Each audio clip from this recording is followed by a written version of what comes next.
Is Auburn on commit watch again? In the world full of podcasts, he's the undisputed heavyweight champion of hot takes, an Auburn sports homer, master of the book, and message board legend. Get your buttons buttoned and your hats flattened because the Top Button Podcast is about to kick off, and you don't want to miss your courtside seat. Now, here's your host, Charlie Five. Yes, sir. We're back. It's another episode of the Top Button Podcast. I'm your host, Kyle Rush, a.k.a. Charlie Five, and we are ready to get after it. Is Auburn going on a little run here? Are you on commit watch? Again, we'll talk about a potential prospect to watch, and then we're going to talk hoops. One more edition. That comes from Stephen Pearl at an event in Montgomery yesterday. He's looking for one more guy. Two potential names and a new ruling that could affect one of them. We'll break all that down in just a second. But before we get started, let's give a quick shout out to Ford Stokes with Active Wealth Management. Look, Barn listeners, so if any show you listen to on the Barn Podcast Network, you can go directly into Ford's calendar and book a consultation. Absolutely no cost to you. Go to Calendly, CALENDLY.com/Ford Stokes. Book your appointment right now. Whether it's the Social Security Maximization Report, a financial plan all the way out to your 95th birthday, you can do it all right there at absolutely no cost to you. So show them some love. It's Ford Stokes with Active Wealth. So Auburn went on a dry spell for quite some time. I remember that I think Donovan Moore was mid-February. I think his commitment was mid-February. And then the next event on the recruiting trail was you had a decommitment from Tank Proctor. And then you turned around on A-Day or shortly after A-Day and added George Lamons. The very next Saturday, this past Saturday, you add MJC, Myson Johnson Cook, and Auburn could be closing in on another one, and it's another one potentially in the trenches on the offensive side of the ball. So you got Donovan Moore on the defensive side of the ball, looking to add some beef on the offensive side of the ball. And we're talking about potentially adding Jalen Moore, 3-star offensive lineman from Creekside High School, which has a lot of Auburn flavor. And we'll talk about that in just a second. 6'4", 290 pounds, an interior offensive lineman, road grader, mauler, that type of player. You watch his huddle. He loves to push people around. He loves to finish blocks, and these are the kind of guys you want on that interior. He just kind of screams Alex Golish, offensive lineman. But actually, the previous staff offered him back in September, so he's made it through now 2 staffs at Auburn that have seen him and want him in this class. He is. Again, I think I mentioned he's a 3-star, but if you look at his offer list, it doesn't really scream 3-star. When you have offers from Alabama, Georgia, Missouri, SEC schools, you're not really – clearly you got something that these guys feel like will translate on the next level. So would be a big pickup. Again, just continuing that momentum rolling in the right direction. I think so far, he's visited Auburn the most of anyone. You got 6 visits to Auburn, 2 to Alabama, 1 to Georgia. Great size again, 6'4", 290. I think he's just kind of checks all the boxes. If you're looking for, a young interior offensive lineman, he just kind of checks all the boxes. And then he comes from a high school that Auburn's had a lot of success in. There's a lot of Auburn flavor from Creekside High School in Fairburn, Georgia, right there on that I-85 corridor where Auburn's, just start at the Georgia line and start going to Atlanta, and you're going to pass a town that's had an Auburn star that's come to Auburn from pretty much. It's almost a guarantee. But, yeah, Auburn's had some success at Creekside High School. You had Joshua Holsey, who signed, 4-star defensive back in 2012. I can't remember exactly the story around this, but I remember his freshman year in 2012, he had a massive hit on maybe a kickoff return or a punt return that was used for something as an example for targeting. Now, targeting was introduced several years prior, but if I'm not mistaken, maybe the ejection part of it, like used to, it would just be a 15-yard penalty, but the ejection part of it came later. Y'all correct me if I'm wrong. I think I'm remembering correctly, but I remember like it was a big deal because Joshua Holsey's video of that particular hit, and if I'm not mistaken, I think it was against Arkansas. That hit was used as an example of how you get an ejection, how you get ejected. Now, that wasn't his only claim to fame. I mean, he played in 44 games over 4 years, 118 tackles, 4 interceptions, and he actually was drafted by the Redskins in 2017. So, great player. Again, Creekside High School flavor. Markel Harrell, another one from Creekside High School. And honestly, I would imagine this is a pretty good comparison, like to Jalen Moore. I want to look up Markel Harrell's size when he was coming out of high school. He was an interior lineman, played for Gus. He was actually a 4-star guy and, played for Gus and then got better like every single year. He was 6'3", 325 out of high school. So he's a little bit bigger weight-wise. I think Jalen Moore may be a little bit longer, a little bit more athletic. But, yeah, he was a guy that played at a high level, and then he was an offensive lineman on that, really honestly the last great or last solid offensive line at Auburn. That 2017 offensive line was pretty dang good. And he was on it. So that's another good addition. I mean, another connection there that you have from Creekside High School.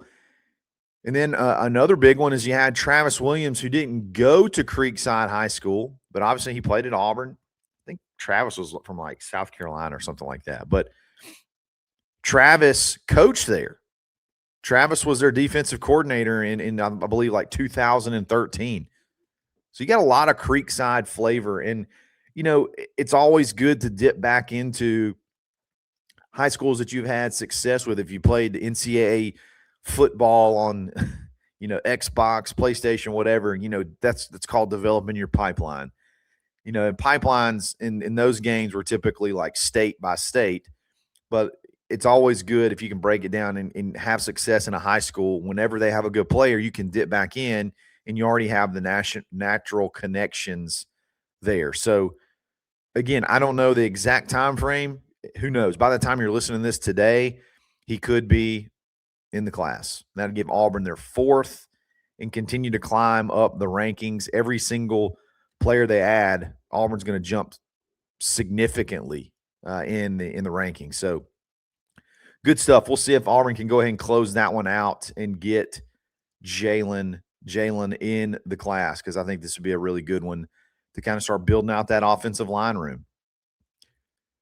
High school's still a good spot to bring in offensive line because I believe they just understand that it's going to take a year or so before they're ready to play at this level. So we'll see what happens there.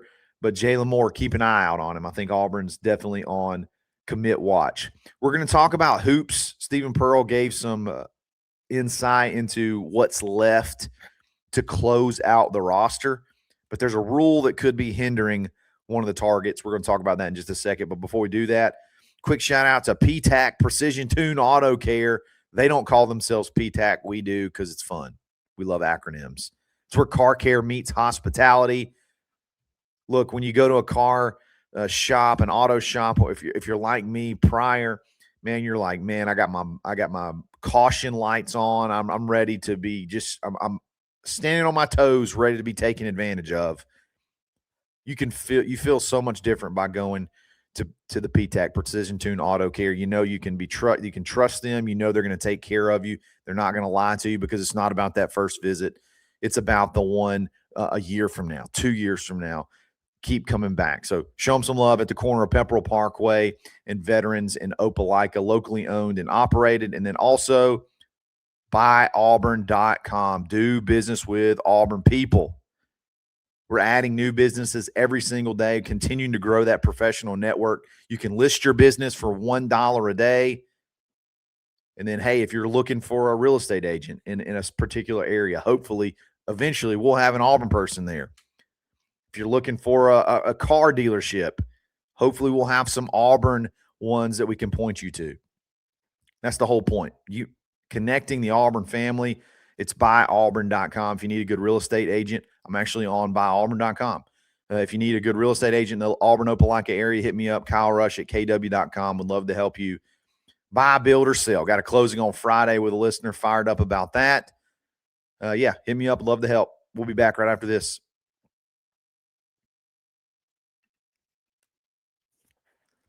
So this is going to be like a combo segment because I think one of them is going to play right into the other. But I want to start with a ruling and then explain how it could affect Auburn's basketball roster to finish this thing out and get ready for the season, because they start practice in June, I think. Like, everybody reports in May, and then the basketball team will start getting together and working out and practicing in June, which is crazy because we're essentially in May right now. It's just asinine how fast this thing moves. Time is just flying by. But NCAA seems to be ready to move forward quickly on their 5-to-play-5 rule that was introduced. And what does that mean? It means we're going to – what was happening – sorry, let me back up. What was happening is you had the 4 years to play 5, okay? But what was happening was those years could be used at any point in time. Like if you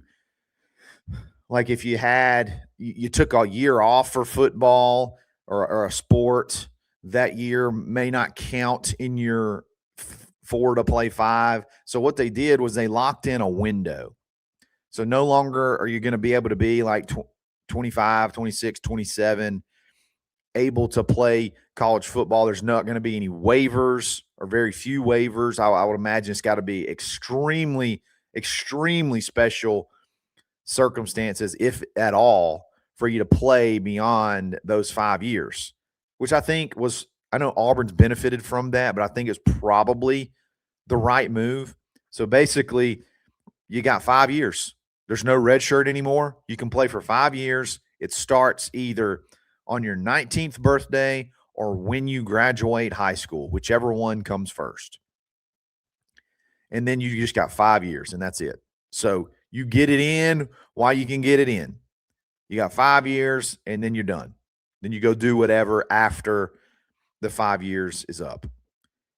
It'll eliminate a lot of the questions, a lot of the controversy around junior colleges, a lot of controversy around, injuries, waivers, all that stuff. It should eliminate all those questions, all those lawsuits. It's easy. 5 years and you're done. Now, what does that have to do with Auburn's basketball roster? So Stephen Pearl said yesterday at an event in Montgomery, they're looking to add one more player.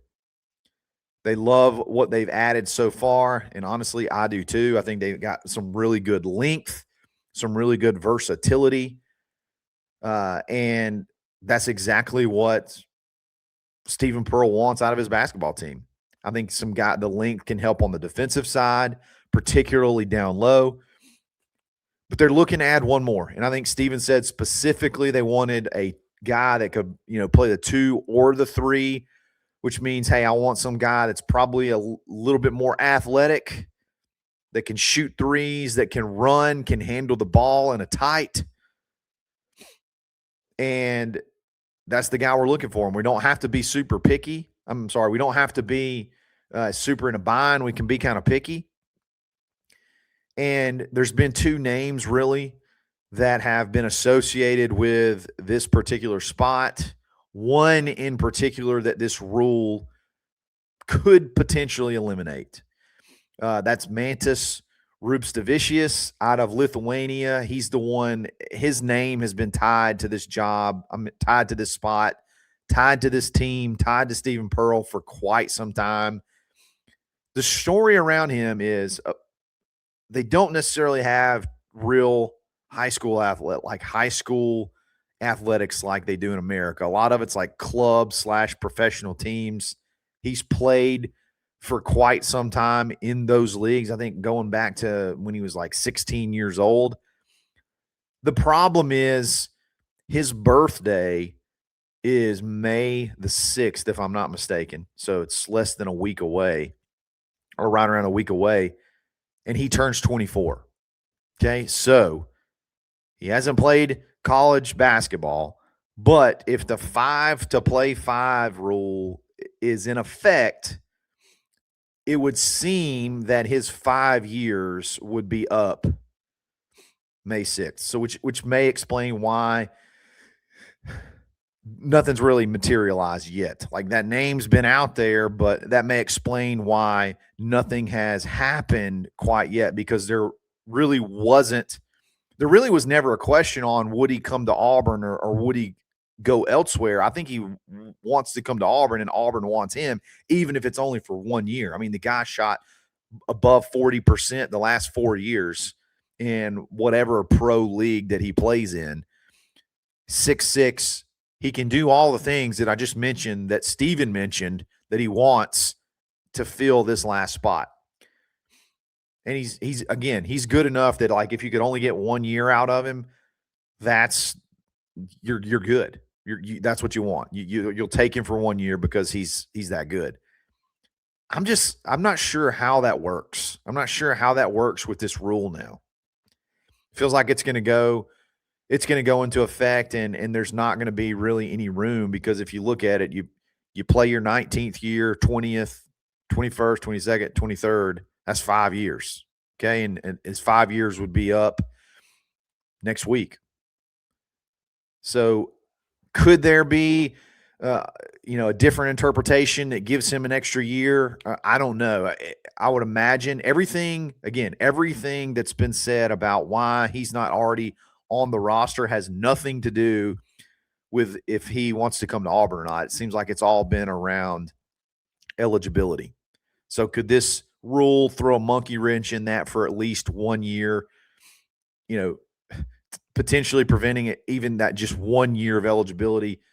It may be the case. So if that's 100% locked down, can't get him in, you may turn your attention to Dwayne Aristode, who is the kid from Arizona that went into the portal. He's another guy. He's 6'8". He could play that. I mean, 2 maybe a stretch, but he could be a very, very bouncy 3 and give you some more options. He's a very, very good 3-point shooter. I think he shot 45% in limited action. But again, it was not like he was, 8 of 14 or 8 of 17, to get to the 40%. I think he made well over double-digit threes last year. He was a freshman, and that team was really good, so he didn't play a ton.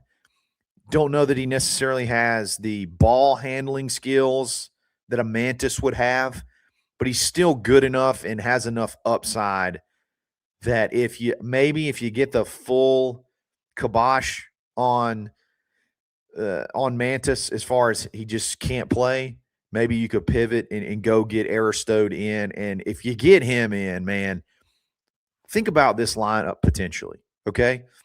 Think about this lineup. You'll have 3 guys at 6'8" that all can shoot the 3. 2 of them that are elite 3-point shooters, shooting above 40% or right around 40 or above percent, essentially, for their careers. You got another one who's probably more of a 4, but athletic enough to go play 3, that shot above 30% from 3, that is also a bucket and a rebound machine. So you got 3 of those at 6'8", okay? Then you have 3 guys in the front court, 2 over 7 feet and 1 6'10", that all are, 2 of them have experience in college basketball. One of them was a Big Ten freshman of the year. And then you had another guy who excelled, led the league, I believe, in rebounds in a pro league in France. So you got size for days. And then you throw in your guys like Tahad, you throw in guys like Overton. Man, you got some really fun lineups that you can throw out there. So only looking to add one more. I don't know how much longer you can wait if you want to add a guy like Aristo to see if the eligibility stuff works out with Mantis, but I do think if you can get 1 year out of him, it's worth it. If you could get 1 year out of Mantis, I think everybody believes that kid is going to be phenomenal. Like he could be a potential, he could make some noise and go to the G League if it doesn't work out, or he's a guy that could even like maybe train and go be a draft prospect in the following year. So really, really good player. We'll see how that thing plays out. Let me know what you think about the commit watch. Let me know what you think about Jalen Moore. Shout out Creekside High School with the Auburn flavor, maybe continuing that train. That'll be fun. Guys, I really appreciate it. Thank y'all for listening. Don't forget to buy Auburn. We're going to be back again tomorrow. It's another episode of the Top Button Podcast. Stay buttoned. Thanks for listening, and drive home safely.